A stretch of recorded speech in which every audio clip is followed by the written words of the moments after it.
The truth is simple and it's sharp. What we are seeing right now inside the Republican Party is not normal political pressure. Okay, it's a system of fear, a test of whether elected officials will represent their voters or whether they will bend their knee to Trump.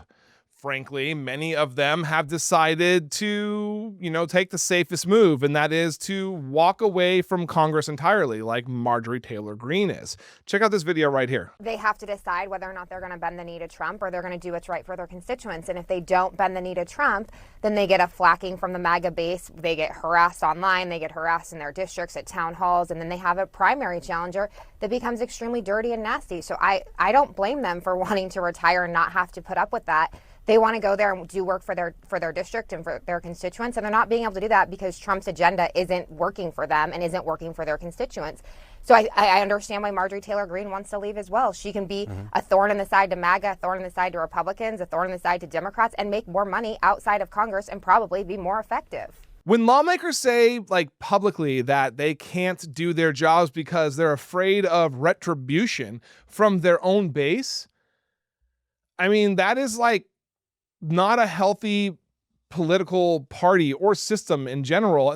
It's basically a warning for for a democracy that is falling apart. I mean, members of Congress are supposed to answer to their constituents, not to an online mob or death threats or even the president of the United States. It's basically like a cult that demands total obedience, total obedience. What you just heard in that clip, right, is exactly what many Republicans have been admitting very quietly. I mean, especially this last year, they face consistent harassment. I mean, they're targeted at town halls. They are, they're flooded with threats, and they know that if they ever disagree openly with Trump or hesitate for even a brief moment, that they will be brutally primaried by someone even more extreme that will get Trump's support, basically, okay? Because it's becoming more of a survival game and not a governing game, right? The results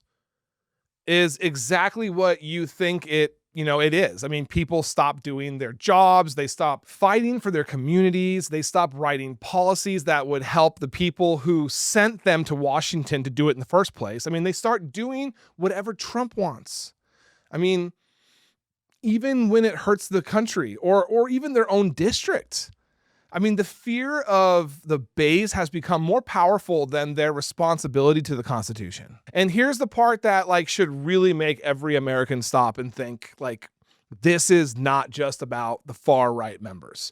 We are watching mainstream Republicans retire one after the other, okay? Because they feel they can no longer function in their own party. I mean, they're saying the job has become too toxic, too dangerous, too filled with retribution and hate to do what they, were elected to do. When public service becomes a public threat, you don't really have a functioning government. You have a system that punishes independent thought. It doesn't matter if you're a moderate or a hardline conservative either. If you step out of line, the machine turns on you, and that is why we are seeing this wave of retirements right now. And it's only going to get bigger. We're possibly going to be seeing a majority switch in the House before 2026. Marjorie Taylor Greene, one of the Trump's, longest and loudest supporters, is talking about leaving. Well, she actually is leaving. And that tells you everything. I mean, you need to know. Think about it this way. If someone who helped build the MAGA brand is now saying she can be more effective outside of Congress, she's really seeing the writing on the wall. I mean, she can make more money, she can grow her brand, and avoid the internal MAGA fights that now define the party, and basically it's all of its decisions. So, let's be clear. This isn't just about one party being in disarray. This is more about a nation where fewer and fewer elected officials feel safe to do their jobs, and they're letting that affect them.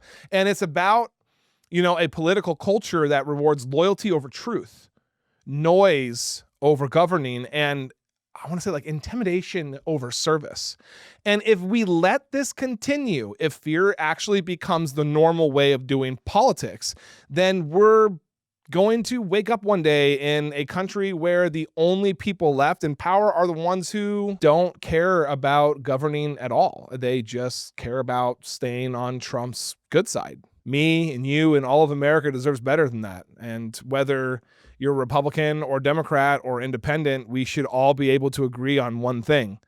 Our political system should be built on courage and public service, not fear and personal threats. Because, I mean, look, if we accept this as normal, which people are beginning to do, we lose something core to what a democracy is supposed to be. A government of, by, and for the people of the United States. Thank you guys so much for watching. Make sure you guys like, comment, and subscribe to stay connected and informed to the stories that matter, the people that matter, and most importantly, the truth. The thing that is so hard to find right now. And just so you guys know, I do the best that I can to answer the comments. So I really hope to see you guys in there.